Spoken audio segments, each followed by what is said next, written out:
Alrighty. Yay! D&D! Let's do D&D stuff.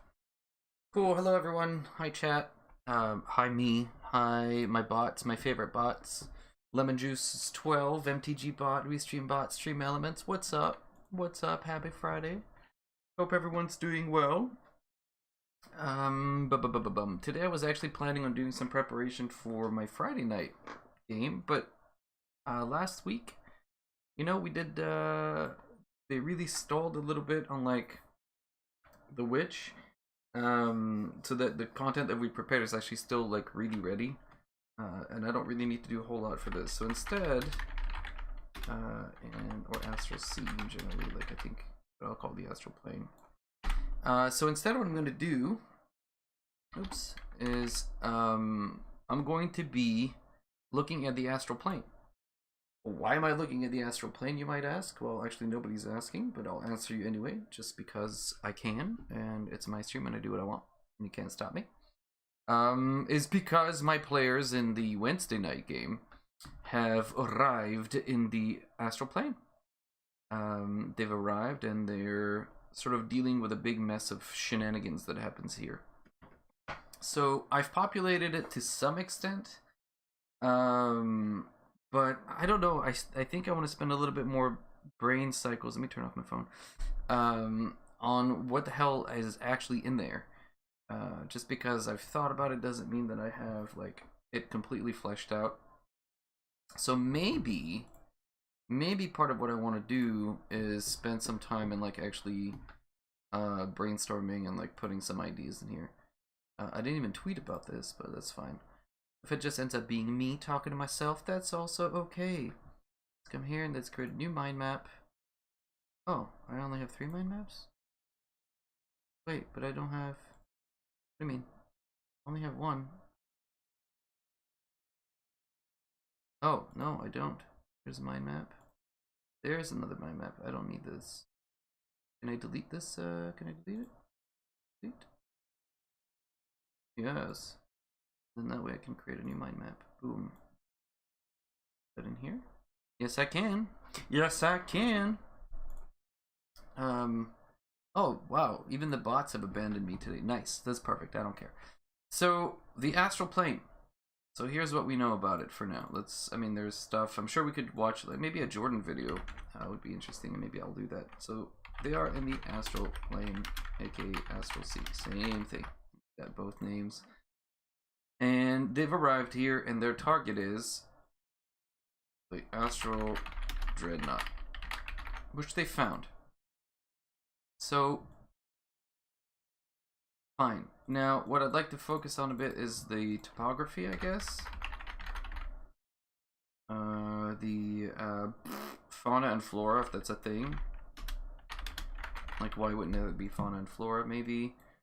The things that live here. I think we have an idea, and I've given them hints, but I can like expand on it a little bit just to make it more living, and if they have questions and things they might see. Because how often, here's the deal, like how often are your players going to be hitting level 15 or 16 or whatever? Right now we're level 15. They're nearing the end of the campaign, but depending on the choices they make, they might, you know, hang out for a hot minute for a little bit longer. So if we are in the Astral Sea, you know what's particularly hard in streaming D&D on Friday at this time is that you're up against the Critical Role rerun, which is brutal, which is great. Like, people obviously love that show, and it's a good show, and you should watch it. If you don't watch Critical Role, you should watch it, because it's fun. But it just means, like, your viewers are all going to be watching that at that point, and I'm going to be left with a dearth of ideas, which is unfortunate, but we're creative enough. We'll come up with something. So, topography, fauna, flora, things that live here. And then, what are they going to encounter? What are they going to do here in the Astral Sea? So, if your players make it to the Astral Sea, let's try to make it interesting and fun for them, right? To sort of traipse around the Astral Plane. What does it look like? I've tried to give them the best description that I can. But because they just got there, and I've given them like a rough overview, and they've traveled a little bit through it, I would like to be able to lean more into it, the fantastical nature of it. So, in the same way I think we've done a fair job representing. So right now the players have sort of run around the gamut of planes of existence. They've had fun doing it. I want to make sure that when they are done with this campaign, they feel like, all right, cool, I have an idea of what exists in these planes. Now, whether or not they take it to other games, that's fine, but just want them to feel satisfied. And it wasn't just like a tiny sliver of so-and-so, which it, might end up being because of a very narrow scope of what they're going to do, but I want them to feel like this sense of wonder and width and breadth that the Astral Plane has. So in the City of Brass, I think it did an okay job representing the City of Brass itself. Not necessarily the Plane of Fire, but certainly I think the City of Brass we did okay, and they were happy and satisfied. The terror of being confronted by Ifrit, the Vizier, meeting the Sultan, and sort of, dealing with otherworldly entities and devils and fiends that are just like walking around, being able to or not being able to make a deal. Those things were fun.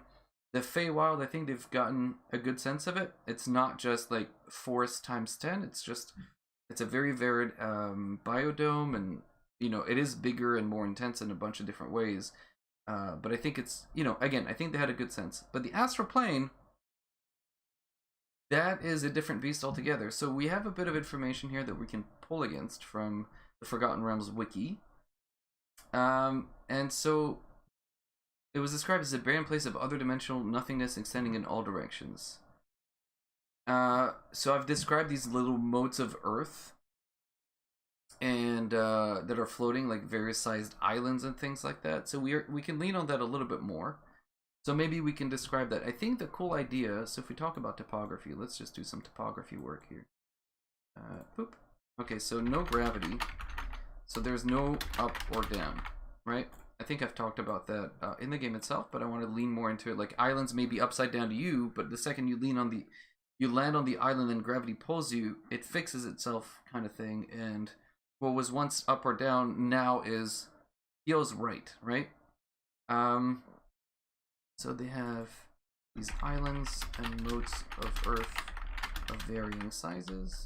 Now, I'm not sure if there are any cities meant to be in the Astral Plane as per the lore. Are there any cities here? Inhabitant. Githyanki, I've described. There is a city. Gunarath. Okay, let's click this guy. So there is a city, in fact, in the Astral Sea. Is it a happy city? Nice.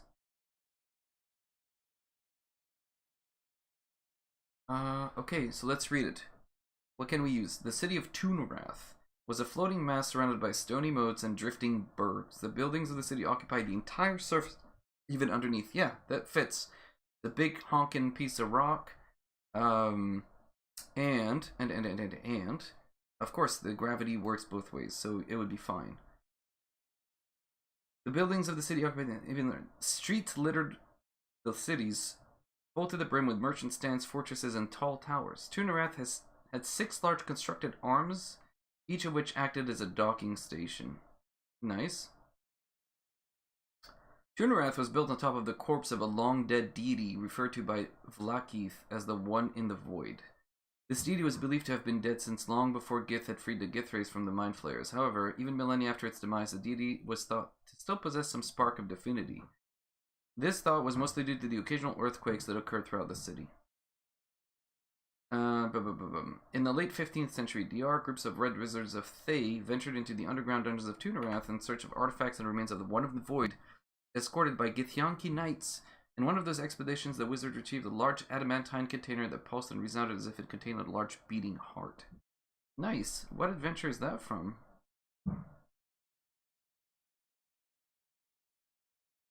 Is that clickable? 2000.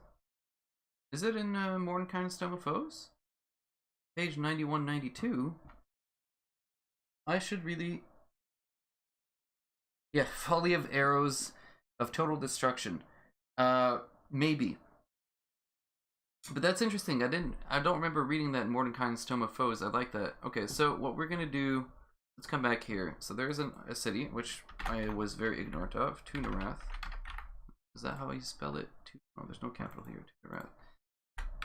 Which means, so the Gith, I know the Gith are around. I've described it. Githyanki. I've described their ships. So let's add some other flavor. Ships. How you doing, Valexion? Your idea that you had the other day, I just wanted you to know, of like a NPC that like tests the characters. I think that came from you. That was cool. That was nice. I revamped it a little bit, but it landed really well, and it lent this sort of sense of the person or the creature that lives here is not necessarily nefarious or evil, but just wants to be left the hell alone. And it was a way of gauging the character's intents and seeing how they would react. So it was well received. So thank you. I appreciated that idea. That suggestion was good. So Githyanki ships. What else could they have? What do the Githyanki chase, or what is it that lives here? What else? I know the Astral Dreadnought lives here, and they've met it. What else? Let's go back. See what the wiki says. What other creatures might live here? Inhabitants of the Astral Plane, sure. Alright, so I don't necessarily need to know about the gods that live here, though that's interesting. Gith. Yep. Nice, so it's pretty sparse. It is pretty sparse. So we can kind of come up with whatever the hell we want, really. That's fine. Okay, so let's go with the physical geographical features that are described. Upon entering the Astral Plane, travelers saw a silvery cool color pool nearby. That's fine. Astral projecting travelers saw their silver cord leading back to this pool. Yeah, but they physically went there, so there's no silver cord that I can cut and cause issues. There could be, okay, we could introduce pools of different colors. Oof. I don't necessarily, we can. I don't know where we would introduce that, but let me put it down just in case. So, topography, we can also put pools of various colors, portals to other planes. That's fine. I don't know that I want to keep them like running around from plane to plane at this point. We want to kind of end things, but that's fine. So we've got Tunarath, which is linked to like these islands. Review. It's one of them. And so the description of Tunarath, we can come back here and at least link up. Inhabitants. Oh, here. The Githyanki, yes. Astral Searchers, Astral Streakers, Astral Whales, and the mighty Astral Dragons. Astral Dragons. The dreaded Astral Dreadnoughts. Food creatures. I don't think I know that one. All manners of fiend, celestial, slotty, and other planes use the astral as a shortcut to their business elsewhere, but both astral devas and Shidu patrol the plane regularly to keep evil in check. Despite their connections to the abyss, Bibbolith were thought to be at home in the astral plane.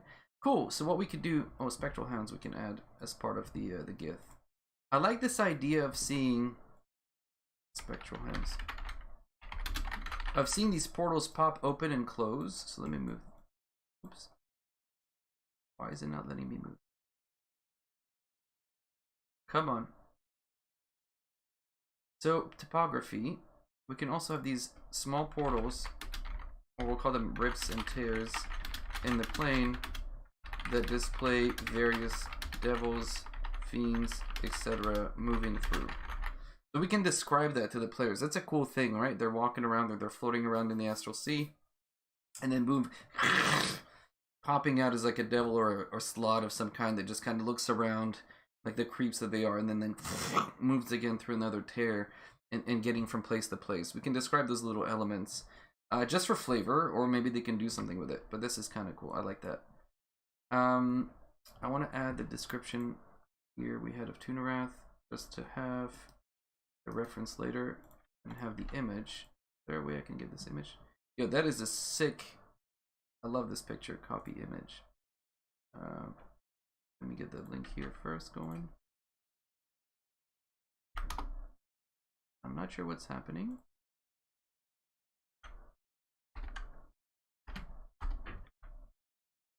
Nice. Alright. I think that's quite a bit. That's good. That adds like enough living, breathing things to the astral sea, so it doesn't just feel like a blank canvas where there's this, you know, you arrive at this point A to B and there's nothing else. I don't want it to feel empty. I want it to be feeling alive and full of creatures. So what we can do also on these islands, so let's add an idea here. So these islands what's on them. Like these little separated islands. There could be shrines, old temples. So this could be where the pools to various planes exist. Also, earlier in the game, that you know, oops. What I had done early on is have this. Geez, Louise, come on. Early on, when one of the players died, this is a year ago, in the campaign before he was gently reposed, when he passed through, I described the Astral Sea to him very early on as this gateway behind him. So we can have some of these portals on these islands close open as souls arrive here to make their way to their final resting places, right? Which means that we can describe, a byproduct of this is we can describe like these ferrymen of the dead who bring the souls, or who onboard the souls. That's kind of cool, a cool element. Like we don't, this place has to be fantastical, right? We're kind of going with this idea of this is all going to be like wibbly wobbly, kind of crazy fun shenanigans. Okay. Alright, that's pretty good. We've populated some stuff. Now let's go back to the things that live here. Come on. So we have the Githyanki. Let's separate that into two categories. Things that live here. Let's create another bubble. I'll call that relatively friendly, or not necessarily super dangerous immediately. So we've got Gith, which can behave. They're a bit paranoid. Would they immediately attack? Would they immediately attack the players upon them arriving into the not the Feywild, but into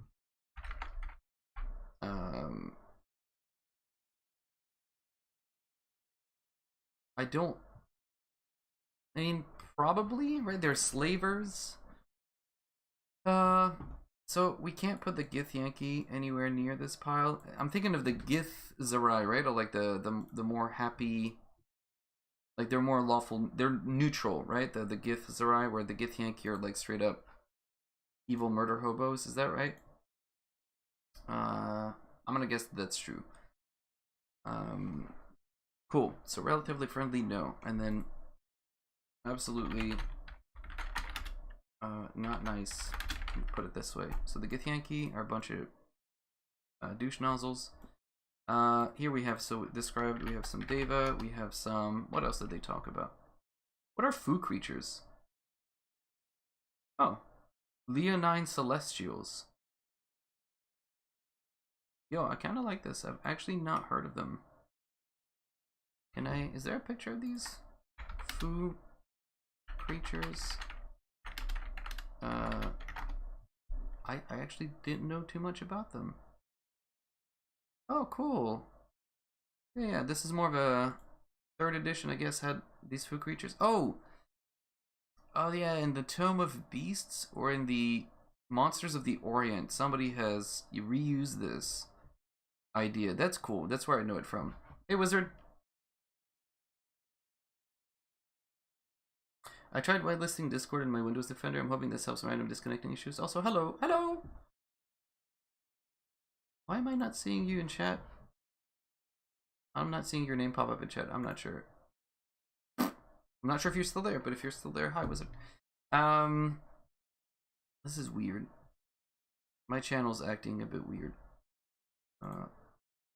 Anyway. Cool. So we've got these foo creatures, which I'd like to use. Let's do the Diva, foo creatures, celestials, which means that there needs to be a portal to Mount Celestia somewhere here, probably,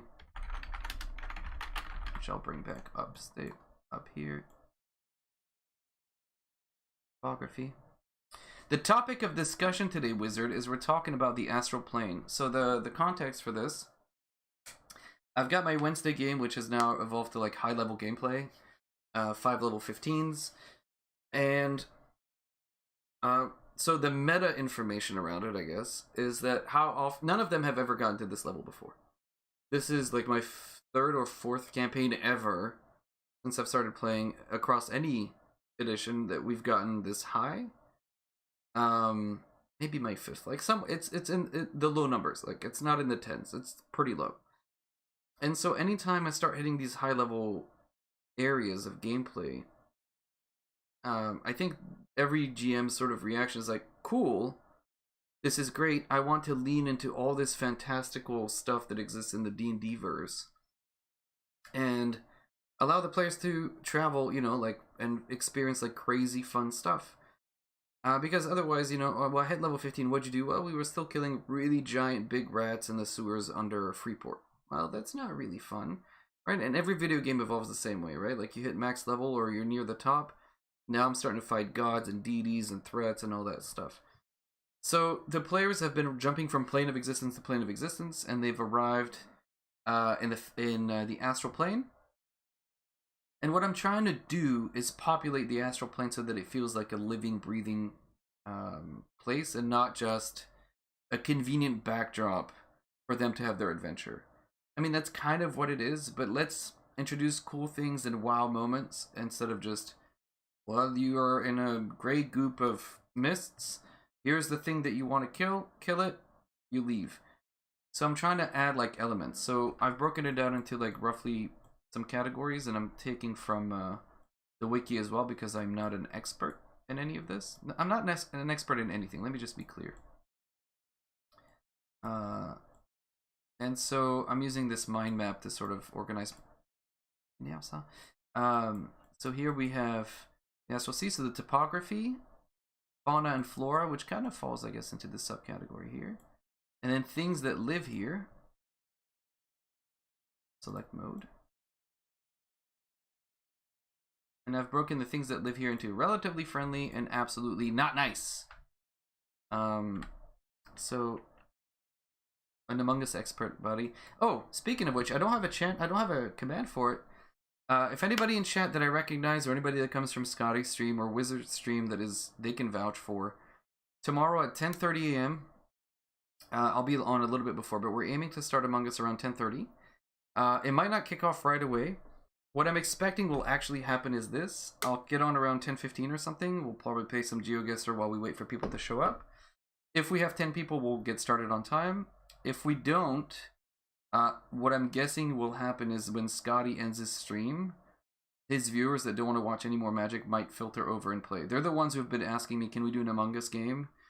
I told them, yes, we'll try to do an Among Us around 10:30 a.m. So that the Euros can play with us. Because when I play Among Us with you know, Wizard, when we play at night at like 10:30 at night, it's 4 in the morning or whatever for them, so they can't join us. Even though it's a lot of fun for us, you know, it's a bit of a sweatier group. Maybe with this group, depending who shows up, it'll be a little bit easier. You know, we'll have like the 0.5 vision as instead of 0.25, so it'll be a little bit easier, and you can flex on everyone. So if you're here tomorrow 10:30 a.m., please, and I know who you are, by all means, and you have Among Us and you want to play, just I ask you to join our Discord. We'll use our voice channel there to play some Among Us. Cool. So the cool thing about the Astral Plane is the way of also, I don't know if this is true or not, but my version of the Astral Plane is where the dead souls arrive to be ferried to their final resting places. So we've got these little portals that appear as souls arrive and they get ferried, like the ferryman. Think Charon, right, from Greek mythology, who's there and is like, hello, and there are just many of them. Board my ship, let's make our way to wherever you belong. Is it the Abyss? Is it the Hells? Is it Mount Celestia? Is it any other place? Is it Pandemonium? Like, we're just going to ferry your soul where it needs to go. So I think the visual of, what's that movie? Hercules? You know what I'm talking about? Like that scene near the end? Am I allowed to show a Hercules, Hades movie? Like, let me see if I can find a picture of this. There's that big, you know, that big like spinning pool of yuck. That. So let's do this. Where's the picture? There's kind of, if somebody can find the picture and link it, that'd be great. Open a new tab. Right, that's kind of like a minor version of it. Does that show on stream right now?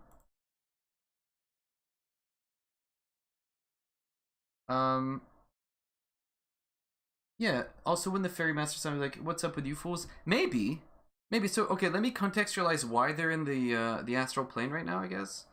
Um, it's a long story, but in short, the soul of one of the players. So the player character died some time ago. Reasons, and the soul of that player that was traversing the astral sea got taken from one of these ferrymen and hid away in the body or inside the dungeon that exists inside of Astral Dreadnought. Who sends players to the astral plane and doesn't present them with an Astral Dreadnought? Like, come on, how often is that going to happen? So they have to enter the Astral Dreadnought, fight inside its dungeon, free the soul of the old PC so they can resurrect her. That's the actual quest line that exists in the astral plane. Yeah, they're gonna meet Mr. Fairy Master inside le body de l'Astral Dreadnought. And so if that happens, then you know that's cool, right? I think that that's gonna be the exchange, and then there's gonna be a little bit of fisticuffs. Mr. Fairy Master, which in my game is a bounty hunter. It's actually a bounty hunter for death who goes and retrieves the souls of those who have unjustly escaped from the hells or whatever. I've dubbed him Tristan. So Tristan, the Death Knight, essentially, will be inside of there and they'll fight him.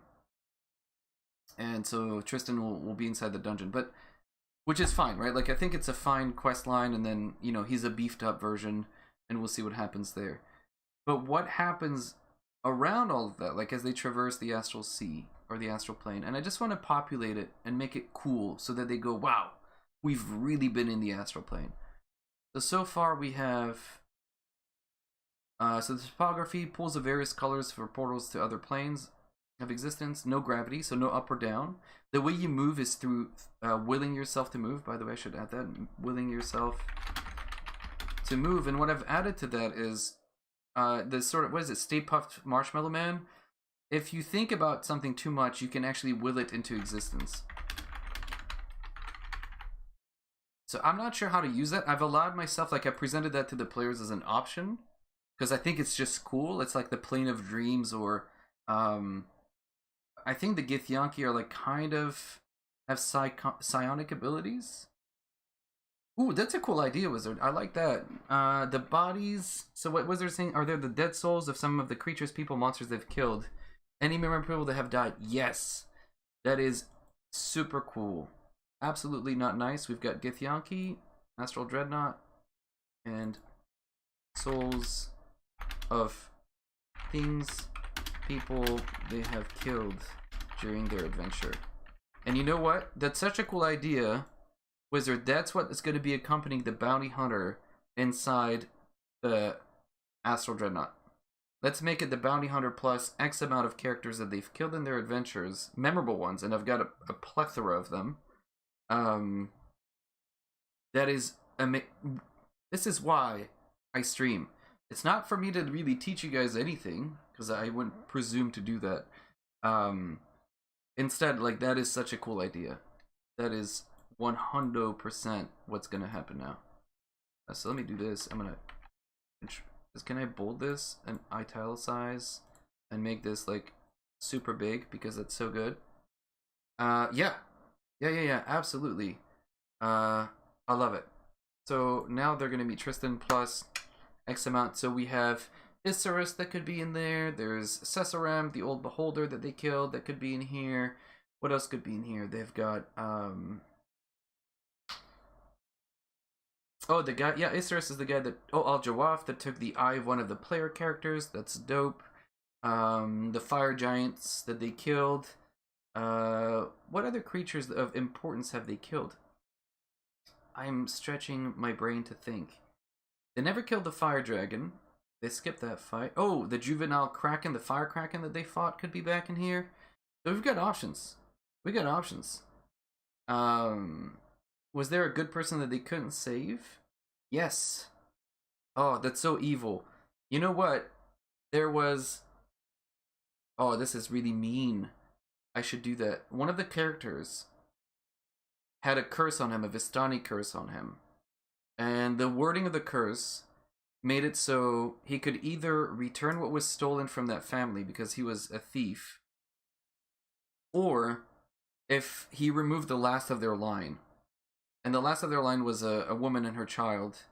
And in a bout of madness, the player created a simulacrum. And the simulacrum, you know, they both knew the truth of the matter, right? And so the goal of the player, this was really great roleplay, the goal of the player was to copy over all the information that was in the book that he needed to return, and then, you know, no harm, no foul. But the simulacrum had different ideas, so in the night, the simulacrum escaped, went and killed those two people, and then returned, and the curse was gone. And the player knows what happened, but the other people in the party don't.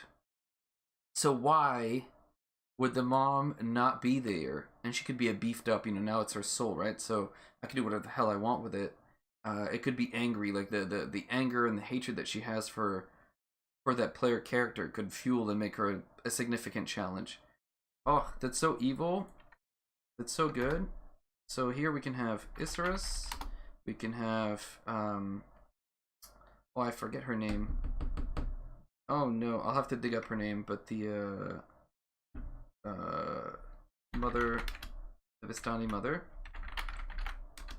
We can have Al-Jawaf.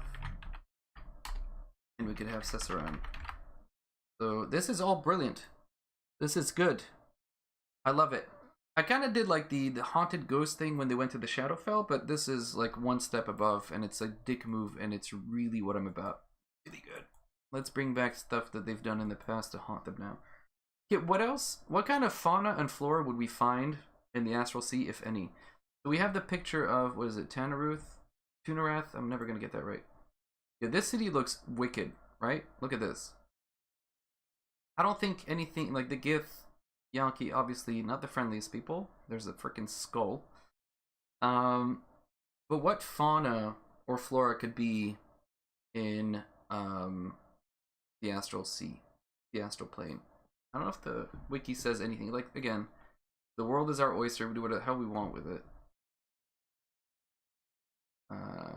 The Astral Plane was the graveyard of the gods. I mean,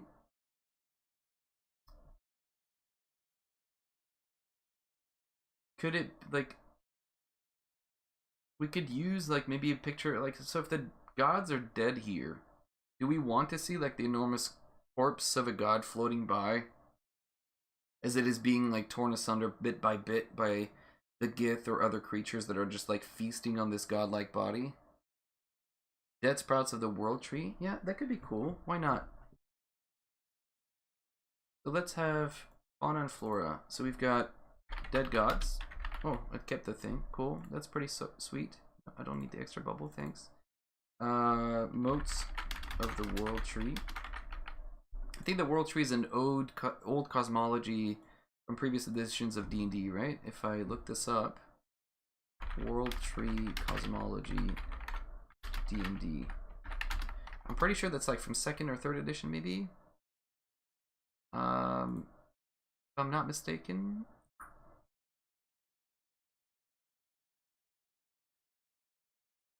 Or am I just dreaming that up? I think there used to be a model that was like based on this idea of a world tree.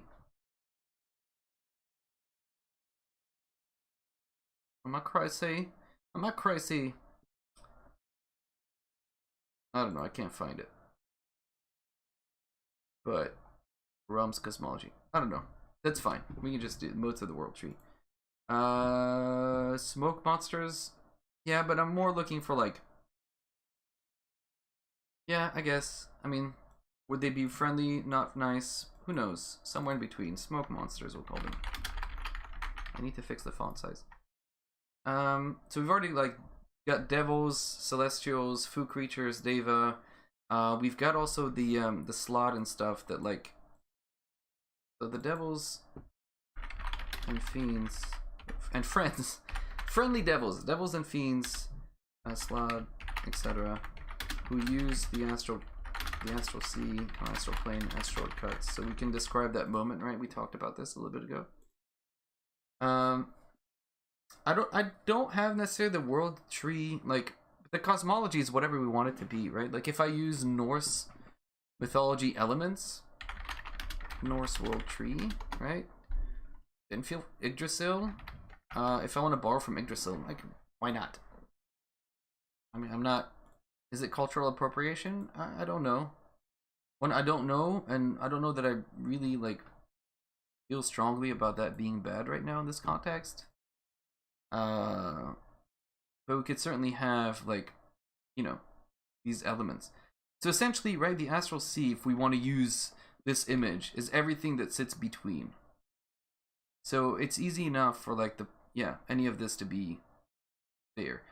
They could see, another element that they could see is Dendar, right? The Prison of Dendar, if we want to use that. Like, maybe he's been banished to the Prison of Dendar. And Dendar, if we remember our fictional theology and catechism, Dendar is the snake that sleeps that heralds the end of Toril, right? As I recall. So maybe there's like this enormous black, you know, think of like a black hole. Just like this thing that sits in the center there. That's the prison. And from it, oh yeah, that's a pretty cool description. Enormous chains that just extend into infinity. Right? Oh, that's cool. That's a nice little element. So we have a black hole from which pitted and etched chains extend into infinity. And the chains are not just like standing there. They're being pulled and prodded and tested. Perhaps celestials and other creatures are constantly monitoring it from a distance, right? That's a cool idea. That's a cool image. Have I put into action the previous bunch of things you planned? Fought? I can say with no hesitation that yes. I have used the crab shell buffet. I have the stripper situation, not yet, that you suggested, but something along those lines, right? So that's cool. Oh,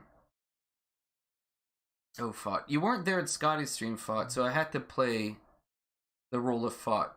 And Scotty chewed me out for like a little bit. He's like, Rackham, you're banned forever. Never send me stupid things again. And I was like, well, Fought's not here. Somebody has to do it. And he didn't necessarily appreciate that. Let me show you what I sent him. I'll put it on stream. I got in trouble. He didn't much care for it.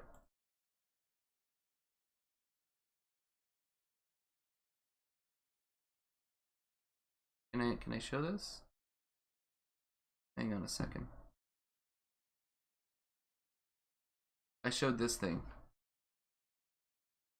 It made me laugh. And he was not appreciative. He's like, this is the dumbest thing I've ever seen. I still think it's hilarious. Little dib, hee hee. I don't know why, but this one really tickles me. Anyway, I'm not proud of it. I'm a little bit proud of it. I'm not gonna lie. It's hard not to be proud of this. Look at this shit. This is so good. Sorry, language. That's low-key hilarious. Okay. Little Debbie, if I reopen this, is not appearing in the Astral Plane. Maybe it should, but she's not. Maybe. All right, we're getting distracted. So, yeah, we can also have like this sort of. How do you describe this? Like a soul slush? A slush of souls? A swamp of souls? Like to lean on that idea, Wizard, that you gave? A friendly swamp? I mean, the friendly swamp could be decayed and like, you know, maybe it's at the distance it looks like a swamp, but in fact it's just a slurry of souls. Could that be a thing? I like that term. I kind of want to use it. Let's come here in our fauna and flora. The swamp that is a slurry of souls. Yum. And these are the unclaimed souls. Maybe. Unclaimed souls. That don't belong anywhere and just sit there, and over time. Oh, that's a cool idea. Look at this. Just a sludge.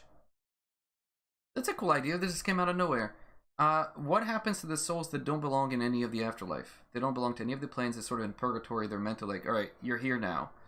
And they've congregated. Some of them, like, scatter into the astral sea over time, maybe losing their entire identity and fade into the mists that, you know, congregate in the astral plane. Maybe that's what those, like, haze mists are made of. Like, decomposed, unclaimed souls that just wandered until they ceased to be.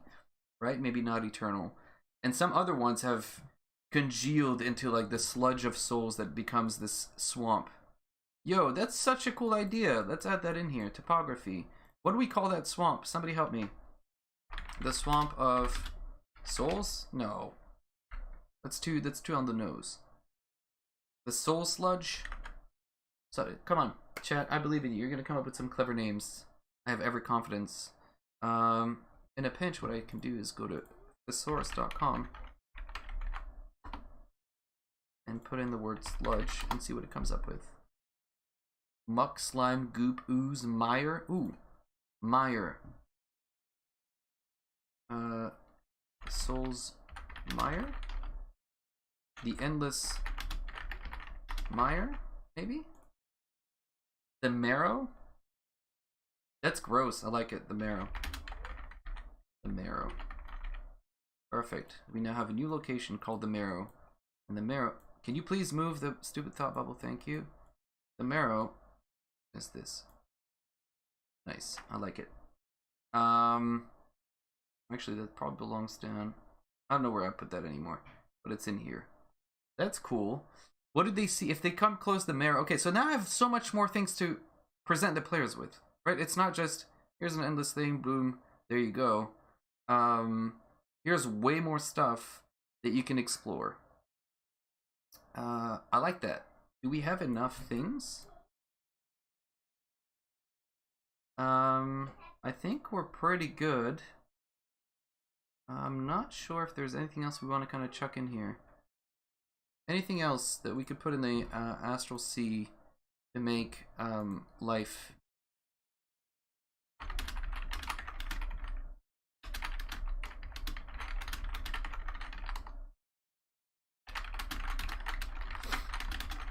Alright, notes. I'm trying to think. So we've got... Alright, nice things. We've got Deva food creatures. So the food creatures are the ones maybe looking after... The food creatures, the Deva, are the ones dealing with... Where did I put Dendar? Here. Let me see if I can... Can I put copy-paste pictures in here? So we've got the Prison of Dendar, which is like a black hole. Dendar's prison. Is there a picture of Dendar somewhere online? Cool. Alright, this copy image. Can I paste an image in here? Does it let me? Yes. Oh. Hello.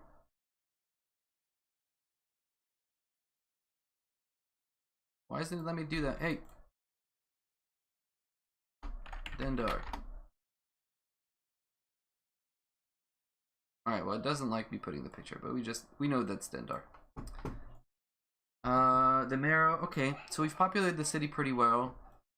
If they go to Tunarath, not that they have any reason to, this place, we probably should add, like, if they get captured, or otherwise, I suppose, they're lawful evil, the Queen of Vlaakith. What is Vlaakith? The Lich Queen. Ooh, is she... Yo. This is dope.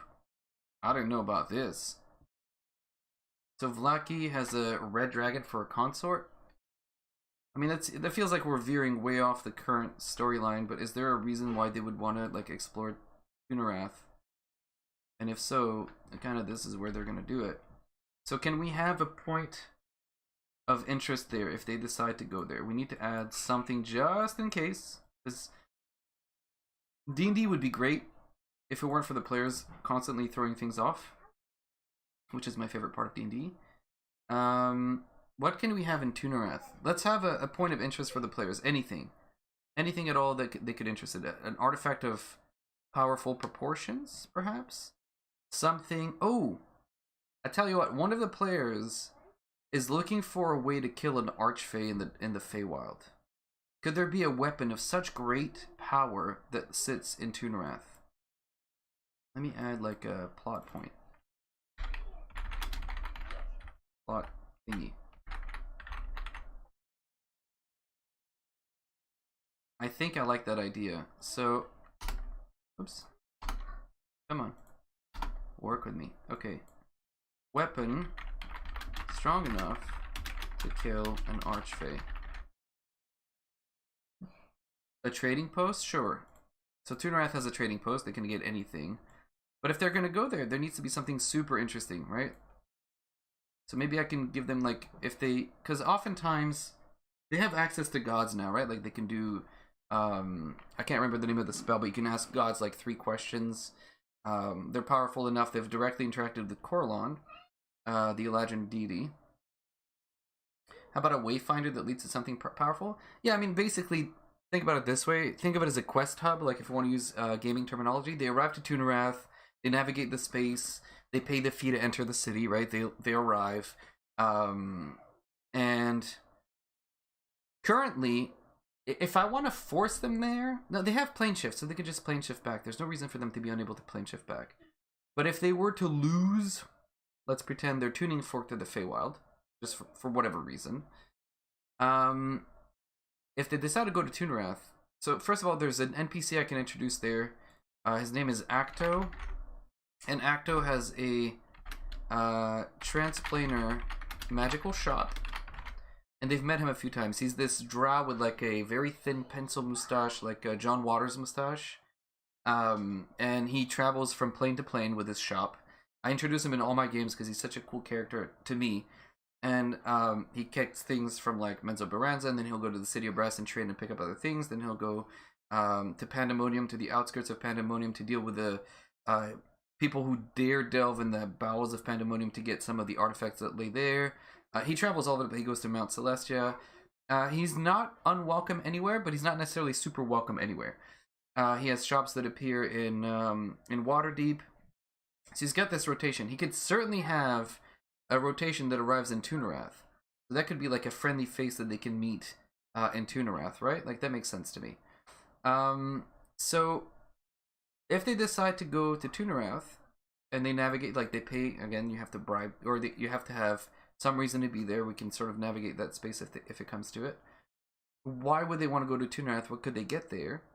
So I could easily make it so that they run into Acto's shop, and he tells them, you know, I've heard rumors of this really beefy thing, and what I'm asking is, what is a weapon that's strong enough to kill a demigod? Not banish them, not just like, you know, decompose them for a little bit before they reconstitute, because deities or demigods are notoriously hard to kill. What is a thing, a weapon that is strong enough to kill an archfey? What would that look like? What would you call that? Because ultimately, at the end of all of this, the final thing of the campaign is they have to go and re-imprison Tharizdun, who's trying to escape from his shackles.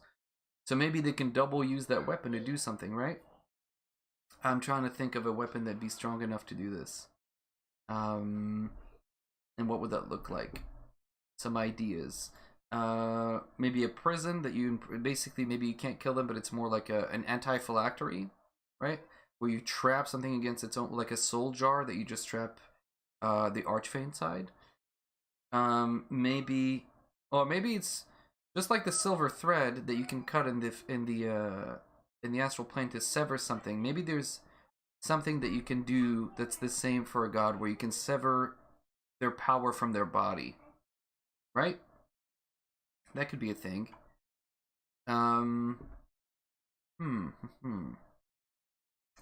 Let's write some ideas down. So, a weapon powerful enough to sever the power. How about an anti-phylactery? Other ideas. And you guys are super creative. Help me come up with some.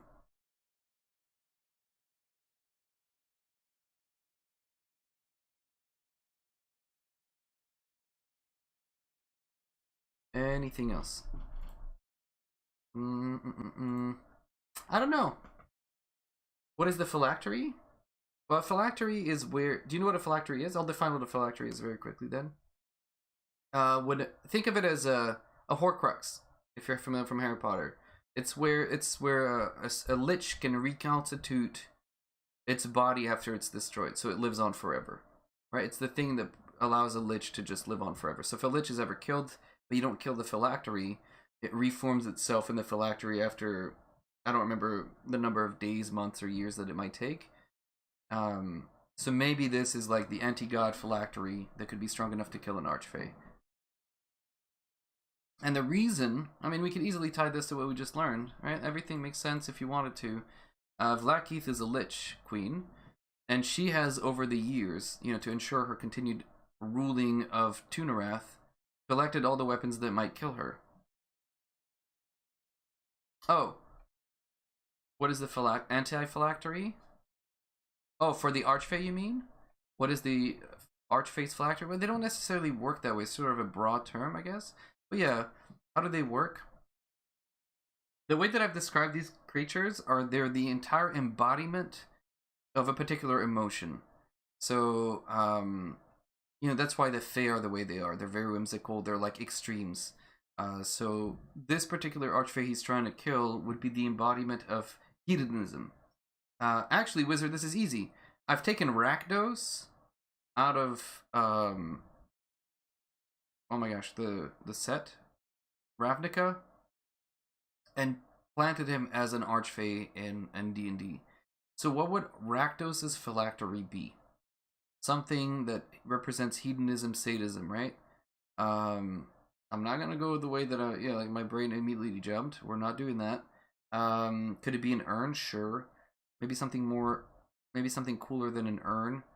I don't know if I think, like, I'm sure over the years, ancient cultures, real life cultures, have probably depicted hedonism and like using some symbolism, right? In art. Hedonism in art. There's a picture of it, of this person on a chariot. It's a painting, right? Picture. People drinking. Could it be a flagon? Could it be... Like, how do you represent, like, letting loose entirely? A chain, a set of manacles? Could be. Could also be, think of it this way. Maybe just like a fig leaf. Literally the anti-hedonism, right? The thing, chastity. So maybe, like, that's the phylactery of him? Like something that's super chaste? But let me write some ideas. Chain is good. Manacles probably better than chain. Manacles. But I like the idea of something that's super chaste, so I'll write like a fig leaf. Like an ornate bronze fig leaf is the his phylactery. It's like the anti-him. So if that's the phylactery for this archfey, if we want to use that term, if that's the source of his power, or like the embodiment, then what is... Am I muted? I think I'm good, right? No. What is the weapon that would be strong enough to kill it? These are, we have some good plot hooks here, some good ideas that I'll probably expand on at some other point. What's funny is when I started the stream, I was like, I don't know if I have that much to talk about the Astral Plane. Holy jeez, an hour wasn't even enough. That's a lot of stuff. So, a simple weapon, right? It could be... Oh, what's the thing they use? Is there a weapon? What is the tool to cut grapes off the vine? Does that have a name? Is there a specific thing? Like, what would they have used in old days to cut... Do we have any horticulturists in chat? Anybody who's a big plant person? Anyone who's like, oh, of course, you use a doobly-doodah. That's what they're called, Rackham. They're just doobly-doodahs. And of course, doobly-doodahs. I knew all about doobly-doodahs. I'm trying to actually look this up. I'm going to change briefly.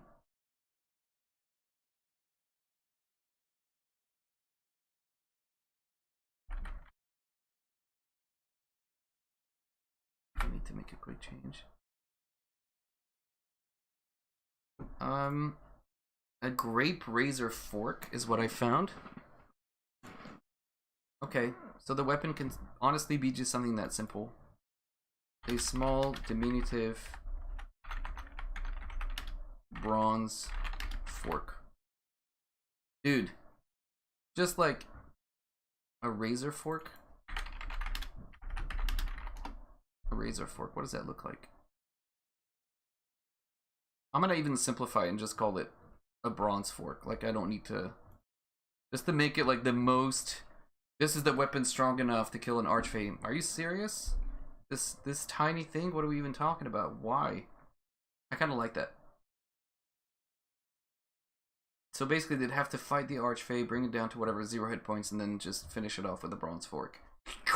And somewhere in the distance this ornate bronze fig leaf just shatters. Or it could be a grape leaf, I guess, to be thematically on point. And bada boom, bada bing. Cool. Alright, we got a little bit sidetracked, but we got there. We got there, so we have information for if they decide to go to Kunarath. We now have something really meaty to present them, instead of just going there for no reason. And all of a sudden, how do I create a connection here? Yeah. All of a sudden, we got things happening in the Astral Plane. That's quite populated. Cool. I wish I could share this. I'll try to grab a screenshot, put it somewhere, so it's not wasted. But there we go. Astral Plane. Done. Done and dusted. I'm happy with that. Any additional... Oh, okay, so I'll repeat what I said earlier.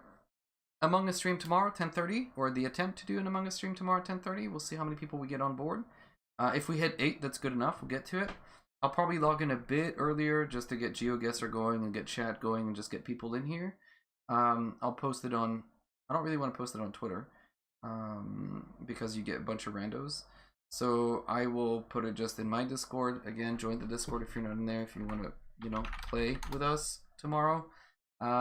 Show up, have the game, be ready to be on voice comms. It's not going to be a super sweaty lobby, meaning like we're going to look to have fun, not necessarily, you know, call out every little detail and so on and so forth.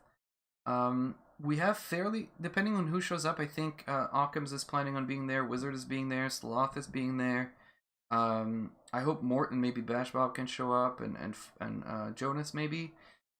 Which means we should have some relatively experienced players. But it will, which means we might be able to do Polis. We might not just be stuck on Skilled. So please show up if you want to play. Thanks for hanging out for the hour. And because D&D on Friday is notoriously hard to get viewership, if you guys want to hang out, you don't have to, but what we'll try to do is raid somebody. Just to Mr. Bile. There. They're also doing some prep. So feel free to hang out, Mr. Bile. I'll be back tomorrow. So with Among Us Sunday, we're doing an interview with Dylan. An experienced GM, has a lot to say, something super interesting. Please tune in at that point. It'll be a lot of fun, 10:30 a.m. on Sunday. And that's about it for me. I think that's right, Mr. Bile. Mr. Bile? Let's hope this is correct. So thanks very much, guys, for hanging out. I hope you had fun. And I hope to see you again tomorrow for Among Us. Alright, take care. Wondrous stained glass adorning every wall. As you approach the main doors of the building, they open on their own accord, as if an unseen... What we got here? The Rackham. Hey, appreciate the follow. Really. Hello, Raiders. How you guys doing today? I'm just sitting here going over some stuff that we have, Okay, so you want history. Yeah, we're just sitting in here. If this is your first time around, you know, yada yada. Yeah, all good. How'd it go for you? Go alright? I do not know the Rackham, but I will be looking it up very soon.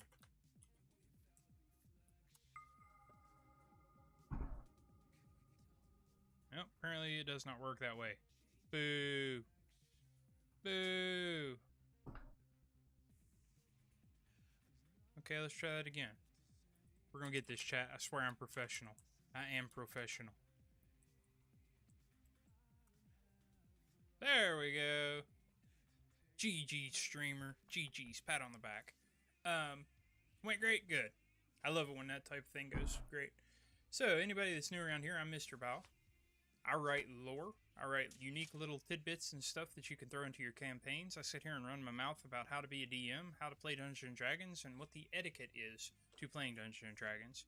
How to become a better you, if you will. Do this 3 days a week. It's pretty much all we ever do. Sometimes we do some talking heads. Sometimes it's more of a brass tacks, getting into it. But today we're trying to come up with some ideas for some unique areas. As you guys came in, I was just kind of in the middle of rereading through this. So this is a unique area that a dungeon master can grab and throw into their world. Basically, it's called the Arcane Library.